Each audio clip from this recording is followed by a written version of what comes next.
Muy buenas tardes, chicos. Vamos a empezar hoy. Vamos a ver la primera parte, la introducción de lo que es tabla de frecuencias. Y vamos a también dar todas las bases conceptuales al respecto para que el día de mañana ya empecemos a trabajar con lo que son las tablas de frecuencias, ¿ya? Entonces, para iniciar, vamos a... Un momento. Se me perdió la presentación. Aquí está minimizada. Ahora vamos a compartir la presentación. ¿Me confirman, por favor, si están escuchando y observando de forma adecuada? Se ve la presentación, Lisa. Buenas tardes. ¿Cómo estás? Buenas tardes. Muchas gracias. Antes de que me olvide, las personas que ya han enviado su portafolio de evidencias ya está calificado, cosa que el día de mañana les voy a enseñar cómo lo van a subir al Drive. Ya hasta mañana, por favor, pueden presentar su portafolio de evidencias. Si tienen alguna duda o ven que hay algún dato erróneo en la calificación, por favor no duden en escribirme al WhatsApp. Yo voy a estar atenta para que su nota se suba de forma adecuada y no haya ninguna queja. Siempre en mi materia, una semana antes de dar las notas oficiales a la carrera, las revisamos con ustedes para que de esta manera no exista ningún error al subir las notas. Dicho esto, vamos a comenzar con el tema, el capítulo 3, que sería la observación de los datos. Entonces, hasta el momento ya habíamos hablado mucho sobre cómo planificamos la recolecta de datos, habíamos hablado sobre nuestro objetivo, hemos visto diferentes formularios electrónicos que podríamos utilizar para recolectar la información y nos faltaba el ver qué hacemos una vez que hemos obtenido toda la información que hemos planificado obtener. Bueno, en primer paso vamos a entender que los datos siempre se analizan variable por variable. Esto quiere decir que si nosotros tenemos 10 variables, pues en inicio la parte descriptiva de la estadística va a analizar uno por uno las variables y cuando nosotros elaboremos el informe, recién es que entremezclamos la información. Pero para su análisis, de inicio lo vamos a hacer variable por variable. Y para esto vamos a tener que aprender a leer y realizar tablas de frecuencias de una serie de datos. Aprender a construir estas frecuencias a partir de los datos recogidos en campo. Aprender a graficar los resultados, escoger los gráficos correctos, a leerlos y a interpretarlos. De hecho, al final de este hito 3, ustedes van a analizar alrededor de 25 datos y como 10 variables. Y ese va a ser el práctico que tienen que presentar. Pero para no darles el práctico para que lo hagan desde la A a la Z todos solos, vamos a subdividir y cada clase que avancemos un poquito, ustedes van a ir avanzando un poquito en ese práctico. La primera forma en la cual nosotros organizamos nuestra información es mediante el uso de tablas. El uso de tablas y gráficos son creados siempre de forma muy cuidadosa, de tal manera que logre expresar o resumir los datos que nosotros queremos en relación al tipo de la variable. Eso quiere decir que si bien la matemática me va a decir que yo tenga que separar los datos en conjuntos de 10, yo por las características mismas de mis pacientes o de la variable, lo voy a separar de acuerdo a lo que me indica esa variable.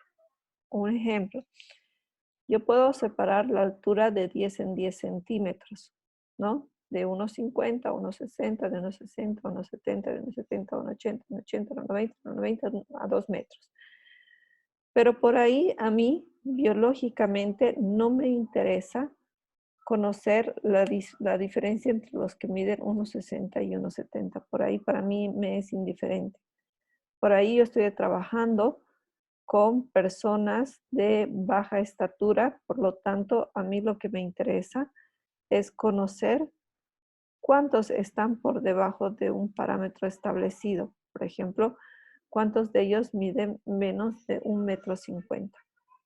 Entonces, yo voy a organizar mis datos de tal manera que respondan a mis objetivos y no así de acuerdo a los preceptos matemáticos. Y quizá esta es la mayor diferencia entre la estadística tradicional que nosotros aprendemos en colegio con la bioestadística. La bioestadística siempre va a tener un significado biológico en todo lo que nosotros vayamos a hacer. Aquí dice que no es necesario calcular o tener conocimientos en sí ni de estadística y solamente conocimientos básicos de matemáticas. Tanto que, como les voy a mostrar más adelante, esta parte del conteo se enseña en tercero básico en el colegio. Por lo tanto, no es difícil de poder comprenderlo. ¿Qué pasos vamos a utilizar para realizar una tabla de frecuencia? Primero, es necesario que estos datos que nosotros hemos colectado de una sola variable, porque ya hemos dicho que vamos a avanzar variable por variable, tienen que estar ordenados. Una vez que estén ordenados, yo los voy a agrupar de forma similar. Todos aquellos que se parezcan, los voy a agrupar. Y voy a colocar el valor de la variable y la cantidad de veces que se repite. Vamos a ver un ejemplo. Se hizo una encuesta para ver cuántas botellas de agua se consumen a la semana. ¿Ya? Estas son botellas de 2 litros. Al realizar esta pregunta, se obtuvieron los siguientes resultados y tenemos una serie de números. Cada número representa a una persona que me está contestando esta pregunta. Vamos a aplicar los 3 pasos que hemos aprendido y el primero de ellos era ordenarlos. Por lo tanto, yo ordeno los datos. Voy un rato a la diapositiva anterior. Yo primero selecciono cuál es el dato más pequeño y le voy a pedir, por favor, a uno de ustedes que me indique cuál es el dato más pequeño.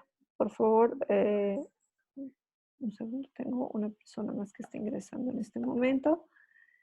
Adet, ¿nos puedes indicar, por favor, cuál es el número más pequeño de esa serie de datos?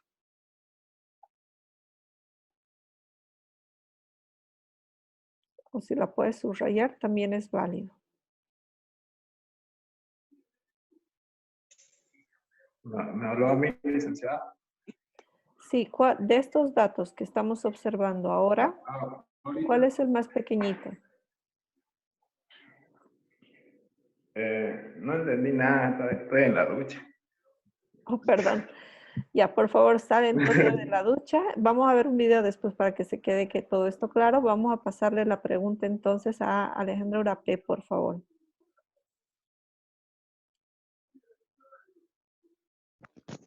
El 1, Lice. El 1, muy bien. Y lo vamos a marcar, ¿ya? Y vamos a pedirle a Judith que nos diga, por favor, cuál es el número más grande.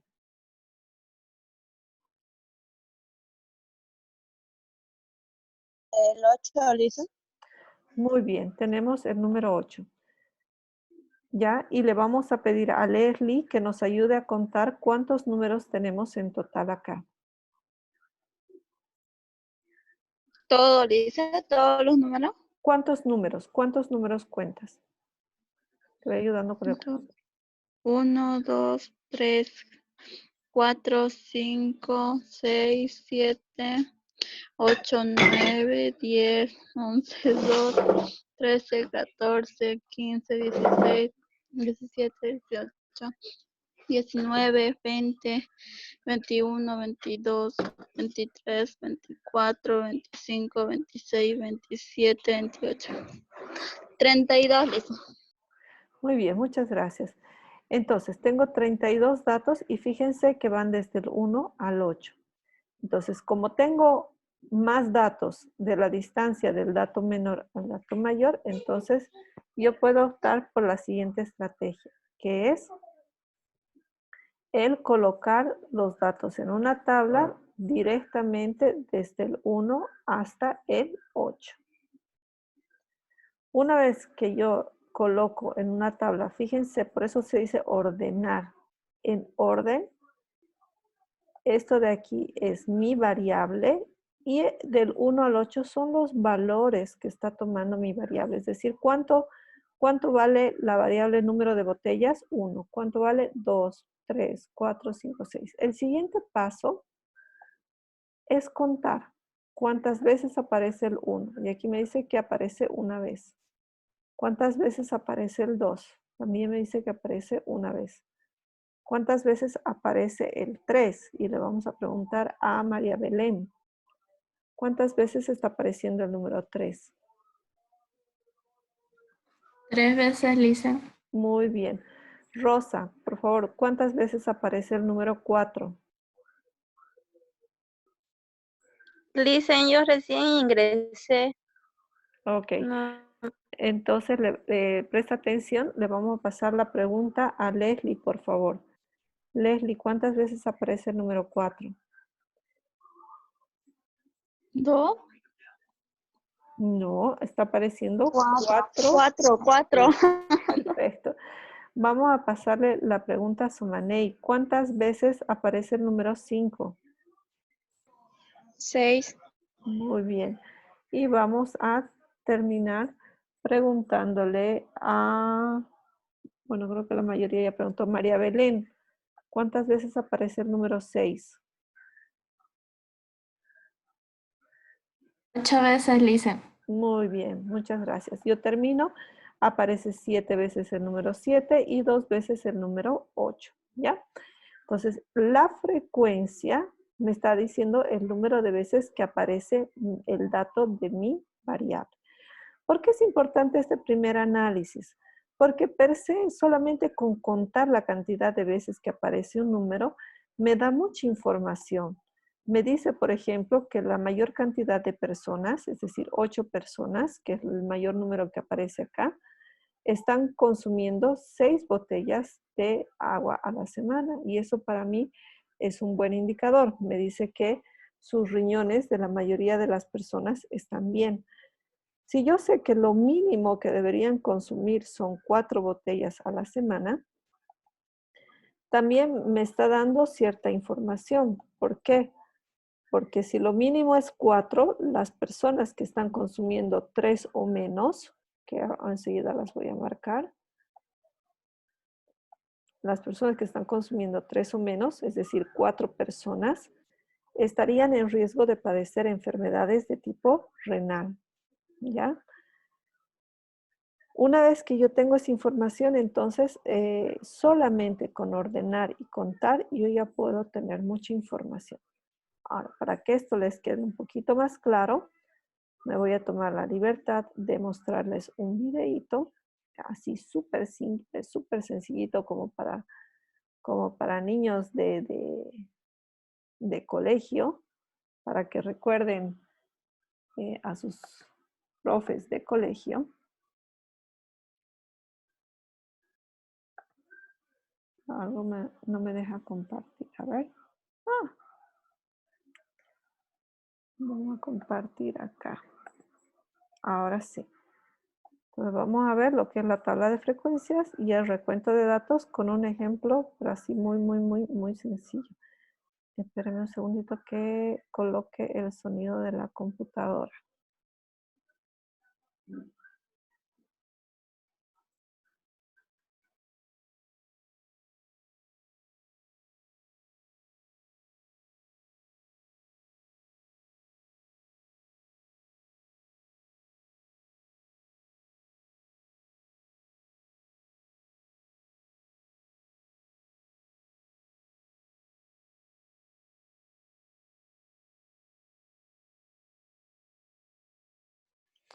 ¿Se logró escuchar algo? No. No, Lisa. Ya. Es por el problema de la configuración. Entonces, déjenme un segundito, a ver, vamos a configurarlo. Voy a poner esta vez que me muestre el desktop. Ok.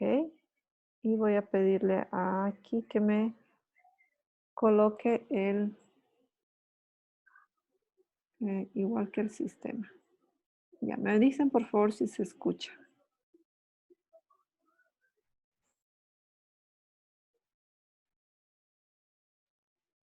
No se escucha, Lisa. No se escuchó. Pues vamos a hacer lo siguiente. Voy a poner de la computadora, que tal vez no es el mejor, pero es el único que tenemos. Las tablas de frecuencias sirven para contar datos. Por ejemplo, hola chicos, vamos a descubrir qué es una tabla de frecuencias y para qué sirve. ¿De acuerdo? Las tablas de frecuencias sirven para contar datos. Por ejemplo, imagínate que tú estás siguiendo la liga de fútbol y quieres saber cuántos goles ha marcado cada equipo. Pues eso lo escribirías en una tabla de frecuencias. ¿Cómo funciona? Pues vamos a ver con un ejemplo. Mirad lo que nos dice aquí. Tu madre está convencida de que durante la mudanza han desaparecido algunos cubiertos. ¿Qué es lo que ha hecho la mamá? Ha hecho una tabla de antes de la mudanza y después de la mudanza. Ha puesto los 3 tipos de cubierto, tenedor, cuchillo y cuchara, y los ha recontado, los ha contado. ¿Lo ves? ¿Cómo funciona el recuento? Con rayitas. Por cada tenedor, o por cada cuchillo, o por cada cuchara, ha hecho una rayita. 1, 2, 3, 4. Y la raya que cruza en horizontal es el 5. Así tenemos un paquete con 5 cubiertos. 5, 6, 7. Con los cuchillos ha hecho lo mismo. 1, 2, 3, 4, 5. Paquete. 6, 7, 8, 9, 10. Otro paquete. Y 11. Y así ha ido recontando todos los cubiertos. ¿Qué es lo que pasa? Que después de recontar, ha escrito un número. El número es la frecuencia. La frecuencia es la cantidad de veces que aparece un dato, la cantidad de veces que aparecen cucharas, la cantidad de veces que aparecen goles. La frecuencia es la cantidad de veces que aparece un dato. ¿Entiendes? Pues mira, vamos a ver si lo hemos entendido de verdad. Actividad. Aquí tenemos varios cubiertos, ¿verdad que sí? Pues vamos a hacer lo mismo que antes. Vamos a recontar los tenedores. 1, 2, 3, 4, 5. ¿Ya tengo 5? Por rayitas. 1, 2, 3, 4. Y la que cruza 5. Seguimos. 1, 2, 3, 4, 5. 1, 2, 3, 4. La que cruza 5. Y una que se queda sola. Vamos por los cuchillos. 1, 2, 3, 4, 5. Lo hacemos aquí también. 1, 2, 3, 4 y la cruzada 5. Uno suelto. Uno suelto. Vamos por las cucharas. 1, 2, 3, 4, 5. Lo escribimos aquí. 1, 2, 3, 4 y la cruzada ya tenemos paquete de 5. 1, 2, 3, 4 y 5. Nos llega para otro paquete. 1, 2, 3, 4 y 5. Mira, ya acabamos. 1, 2, 3. Pues 1, 2, 3. ¿Ya los hemos recontado? Pues vamos a ver cuántos hay en total. 5, 10, 1, 11. La frecuencia, la cantidad de tenedores que aparecen son 11. Vamos a ver los cuchillos. 5, paquete de 5. 1, 6. La frecuencia de los tenedores, la cantidad de veces que aparecen tenedores son 6. Y cucharas. 5, 10, 11, 12 y 13. La frecuencia de las cucharas, La cantidad de veces que aparecen cucharas son 13. ¿Comprendes cómo funciona la tabla? ¿Comprendes lo que es la frecuencia? Me alegro. Repasamos. El número de veces que aparece un dato es su frecuencia. El número de tenedores que hay, el número de goles que hay. Las tablas de frecuencia recogen los datos de una observación, de una cosa que nosotros estamos mirando y queremos apuntar. Y sus frecuencias, la cantidad de veces que aparece cada cosa. ¿Comprendes? ¿Verdad que sí? En una tabla de frecuencias apuntamos las veces que aparece algo. Espero que te sirva esto para tener más organizadas tus cosas. Hasta pronto. Ok. Entonces creo que ya con eso es mucho más, más claro, más sencillo, más comprensible lo que es una tabla de frecuencias, que ya per se nosotros teníamos ya una idea en colegio de lo que era una tabla de frecuencias. Bueno, entonces, ¿por qué se llevan en la universidad las tablas de frecuencias si ya las hemos visto en colegio? Porque en colegio vemos tablas de frecuencias muy simples y a medida de que vamos subiendo de conocimiento, pues se van complicando un poquito más. Vamos a entender que hay diferentes tipos de tablas de acuerdo a las variables. Hemos dicho que habían 4 tipos de variables. Las variables cuantitativas, discretas, continuas y las variables cualitativas, que eran las ordinales y las nominales. Pues si no es que hay una tabla específica para cada una, pero van variando un poquito las tablas entre cada uno de estos tipos de variables. Acá, por ejemplo, tenemos una tabla de frecuencias para variable cualitativa nominal. Y el anterior que teníamos era una tabla de frecuencias para una variable cuantitativa. La diferencia es que la cuantitativa va a tener números y números, y las cualitativas van a tener por lo general palabras y números. Y además sucede que cuando mi intervalo es muy grande, es decir, si yo tengo personas que consumen desde 80 litros de agua por semana para toda su actividad hasta 130, pues yo no voy a poner 80, 81, 82, 83, 84, 85, 86 hasta 130. No, yo voy a agrupar, los voy a agrupar en intervalos. Y aquí como que se complica un poquito la cosa porque para esto tenemos que recordar otra cosa que aprendimos en matemática cuando estábamos en colegio. Y es que si tenemos un plano y asumimos, a ver, como una regla, ¿no es cierto? Hasta aquí está 80, 90.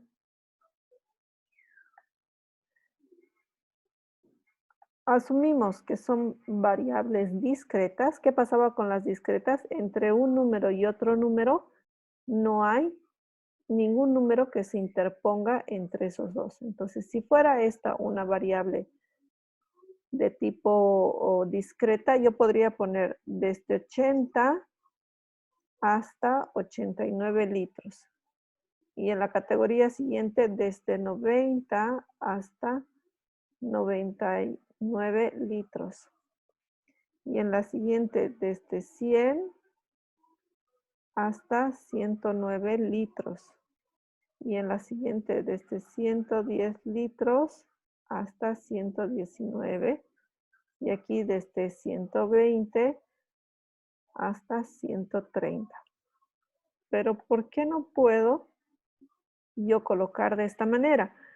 ¿Por qué sucede que cuando mis variables son continuas, pero son cuantitativas continuas, puede haber alguno que consuma 89,9999? Y entonces ese ya no sé si lo pongo acá o lo pongo acá, porque aquí me está diciendo solamente hasta el 89.00. Entonces, si nos acordamos un poquito de matemáticas,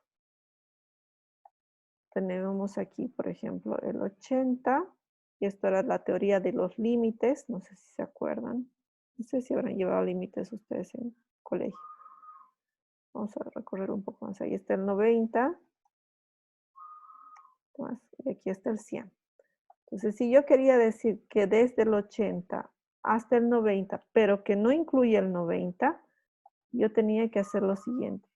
Cerrar un circulito en el 80, este es un intervalo cerrado, y dibujar hasta el 90 en el intervalo abierto. Y esto era un límite. Límite desde el 80 que tiende hasta el 90, pero que no incluye el 90. Vamos a pedir que levanten la mano los que se acuerdan esto de colegio.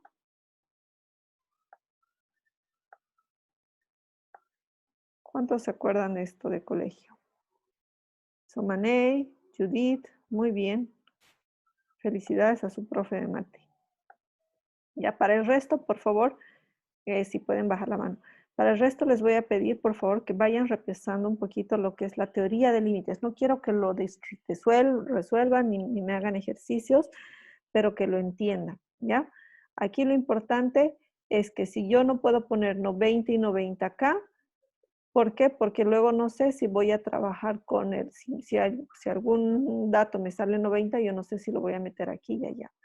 Y entonces, para definir esto de intervalo cerrado y abierto, los intervalos cerrados los voy a denotar con un corchete y los intervalos abiertos apenas con un paréntesis. Y es por eso que aquí me están apareciendo los corchetes, que me está diciendo intervalos cerrados, y aquí a este lado me están apareciendo los paréntesis, que me están diciendo que son intervalos abiertos.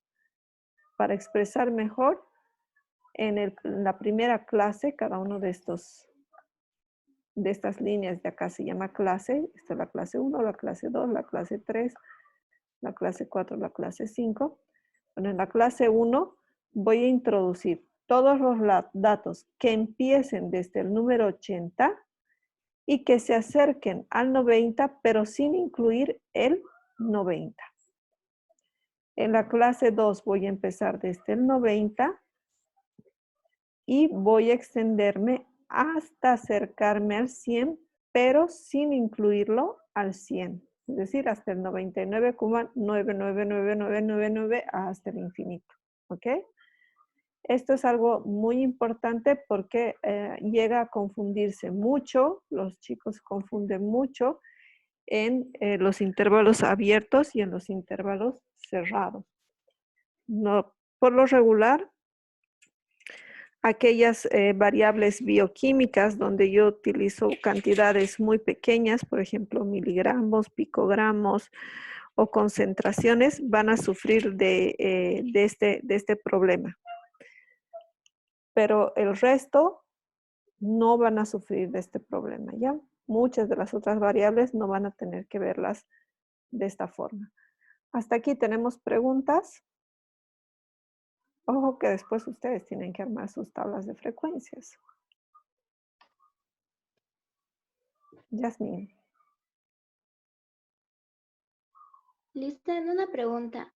El último número 130, ¿no tiene que terminar con paréntesis, con corchete también? Ok. Sucede lo siguiente. Hay varios tipos de tablas. Hay las de tablas de intervalos fijos. Esto es una tabla de intervalo fijo porque desde el 80 al 90 hay 10 valores. Y cuando eso sucede, yo no podría cerrarlo aquí con corchete. ¿Ya? Pero si yo pongo de 120 a más, entonces ya no es una tabla de fijas, de anchos fijos, de anchos de clase fijo, y sí podría utilizar. Y esa tu pregunta es muy buena porque luego, como les había indicado, a la matemática le gusta que yo trabaje con intervalos que sean iguales. Es decir, para mí me es mucho más fácil trabajar si hay la misma distancia entre 80 y 90, entre 90 y 100, entre 100 y 110. O sea, a la matemática, mientras más uniforme y más ordenadito esté todo, pues trabaja mejor. Las fórmulas son más fáciles y más sencillas. Pero sucede que la biología no es así, ¿no? La biología no es así. Y uno de esos ejemplos es el índice de masa corporal. ¿Qué pasa con el índice de masa corporal? Pues el índice de masa corporal que se calcula a partir de la altura y del peso de mi paciente no sigue esa regla matemática, ¿no? Entonces, les voy a mostrar ahora, si me da la oportunidad de mostrar, ok. Entonces, vamos a ver esta imagen de acá, de la OMS. Fíjense, estos son los valores de la clasificación del índice de masa corporal. Me dice, si es inferior a 18,5, entonces quiere decir que esta persona está demasiado flaquita. De 18,5 a 24,9 es una persona que tiene un peso, una talla peso normal. Si es mayor a 25, de 25 hasta 29, vamos a hablar de preobesidad. De 30 a 34 vamos a hablar de obeso de tipo 1, de 35 a 39,9 de obeso de clase 2 y mayor a 40 obeso de clase 3. Entonces, si se fijan acá, al diablo las matemáticas, todos son intervalos muy variables, de 30 a 34, 9 tal vez es parecido acá, pero no se parece en nada al intervalo de acá. Entonces, recordemos que esta es la mayor diferencia entre la estadística tradicional que busca que todo sea hermoso, homogéneo y perfecto, con la bioestadística que no le interesa tanto el complicarse con la matemática, pero le interesa sí que los datos tengan una significancia biológica real, ¿ya? Esto es algo muy importante porque en su práctico la última variable que van a analizar es el índice de masa corporal y esta es la forma correcta de analizarla, biológicamente. Matemáticamente tal vez le pongo del 10 al 20, del 20 al 30, del 30 al 40, del 40 al 50 y listo. Pero para mí eso no significa nada. Biológicamente no significa nada. Matemáticamente puede estar muy, muy bonito, muy adecuado, pero cuando yo voy a hacer el análisis biológico, esto es lo que a mí me interesa, ¿ya? Entonces, muy, muy buena tu pregunta. Y vamos a terminar un poquito porque ya estamos trabajando, ¿no? Entonces, cuando nosotros hacemos el conteo, sucede que tenemos dos tipos de frecuencias, porque hay algunas personas que les gusta trabajar con porcentajes o con proporciones. Por ejemplo, yo entro a un servicio de urgencias y pregunto cuántos medicamentos han dispensado en el día. Me dice, bueno, 18 de amoxicilina, 11 de tetracyclina, 5 de ciprofloxacina y 8 de ampicilina. Y de repente viene otra persona y dice, ¿cuántas ciprofloxacinas han prescrito? Y dice 5. Y la persona dice, ¿pero cómo? 5 es mucho. 5 es mucho, que todo lo que han prescrito es ciprofloxacina. Y entonces yo le digo no, porque ese 5 en realidad se ha prescrito al 12% de los pacientes. No se ha prescrito a todos. Entonces, ese 12% me está indicando este 5 vale cuánto en relación al total. Y a eso se llama frecuencia relativa. ¿Qué es entonces la frecuencia relativa? No es nada más que ver cuánto vale este 18 en comparación a todos los demás. Y por eso es que yo, para sacar la frecuencia relativa, tengo que dividir 18 entre la suma de todos estos. En este caso sería entre 42. Y me sale 0,43. Este 0,43 es lo que nosotros llamamos proporción. Y si nosotros no nos gustan las proporciones y quisiéramos trabajar en porcentajes, ese 0,43 tengo que multiplicarlo por 100 y me va a salir un porcentaje que sería 43%. ¿Ya? Entonces, aquí, con este 43%, se acerca al 50%, yo puedo decir casi la mitad de los pacientes consumieron o fueron recetados con amoxicilina. Si este 18 está dividido entre 42. Pero si este 18 estuviera dividido entre 100, sería apenas el 18% de los pacientes. Y si estuviera dividido entre 1000, apenas sería el 1.8% de los pacientes. Y es por eso que son importantes tanto las frecuencias absolutas como las frecuencias de tipo relativas. ¿Se entiende entonces qué es una frecuencia absoluta y qué es una frecuencia relativa?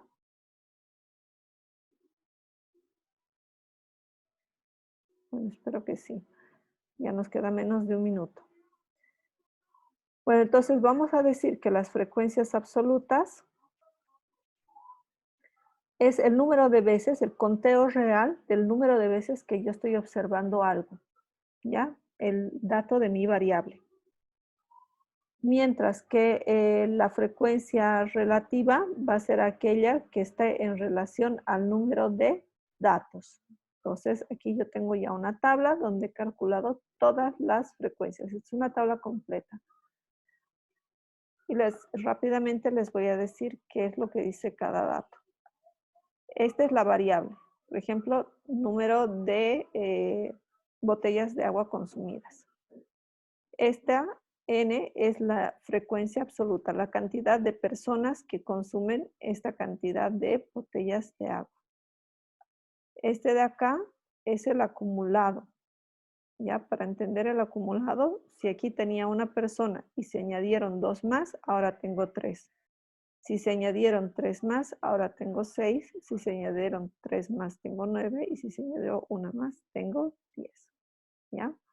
Esto lo vamos a calcular mañana. Hoy ya no nos queda mucho tiempo. Y aquí tenemos la acumulada inversa, que como su nombre lo dice,